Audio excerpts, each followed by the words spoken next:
C'est confirmé. Yaya Dillo Betty n'est plus. La nouvelle circule depuis hier dans la soirée sur les réseaux sociaux. Une information que le procureur de la République, Oumar Guédelaye, vient de confirmer. Selon lui, le président du Parti socialiste sans frontières a succombé de suite de ses blessures. Ayant perdu leur mission, ces groupes bien armés, à bord de 11 véhicules, attaquent l'Agence nationale de sécurité. Cette attaque a occasionné des dizaines de blessés, de morts, parmi lesquels M. Yaya Dillo, président du PCF, dont la mort est intervenue hier, c'est-à-dire le 28 février 2024. 26 personnes sont interpellées selon le procureur dans cette affaire. Ces personnes feraient partie de celles qui ont attaqué les locaux de l'Agence nationale de sécurité de l'État le 27 février. Ils sont 26 à être arrêtés selon le procureur de la République et parmi elles figurait Salah Déby qui a adhéré récemment au parti de Yaya Dillo. Tous sont arrêtés ce 28 février à l'occasion de l'assaut lancé contre le siège du Parti socialiste sans frontières par les forces de défense et de sécurité qui a fait 7 morts, dont le président du Parti socialiste sans frontières, Yaya Dillo. Le ministre de la Communication, porte-parole du gouvernement, Abderrahmane Koulamala, qualifie ces événements qui ont conduit à cette situation d'un mépris total des institutions de la République et rappelle en même temps que nul n'est au-dessus de la loi. Ce qui s'est passé est gravissime. C'est une atteinte incroyable des citoyens contre les institutions de la République. Nous ne pouvons tolérer cela. Nous ne pouvons accepter cela. Nous ne pouvons comprendre que des citoyens se croient au-dessus des lois et se croient au-dessus des autres Tchadiens, aller jusqu'à attaquer les institutions de la République. Voilà en gros ce que nous allons dire. Toutes ces personnes vont, le procureur de la République est là, sont mis à la disposition du procureur de la République. Ils ont droit à tous leurs droits. Le fait que nous cherchons à unir les Tchadiens, à rassembler les Tchadiens, ne doit en aucun cas être considéré comme de la faiblesse, appuie Abderrahmane Koulamala.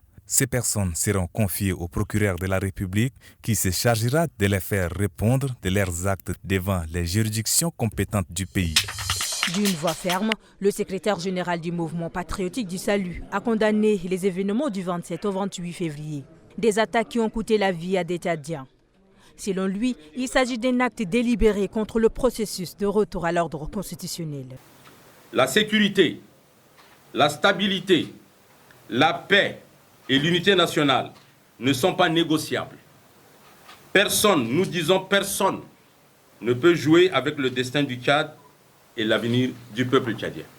Le mouvement patriotique du Salut, MPS, condamne fermement et avec la dernière énergie cette visée criminelle qui vise ni plus ni moins à mettre à mal le processus politique en cours et replonger le pays dans les sombres heures de son histoire. Fort heureusement, les forces de défense et de sécurité, toujours intrépides et vigilantes comme à l'accoutumée, ont mis en échec ce plan de déstabilisation savamment planifié, mûri et mis en œuvre. Le secrétaire général du mouvement patriotique du Salut a exhorté le gouvernement à faire preuve de fermeté face à toute action visant à retarder l'émergence du pays, soulignant que la sécurité, la stabilité et l'unité nationale ne sont pas négociables.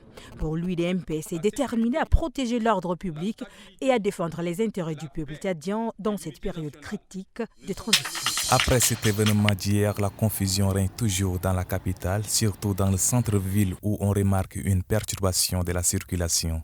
Il est pratiquement impossible de passer devant la présidence de la République car la rue est barricadée.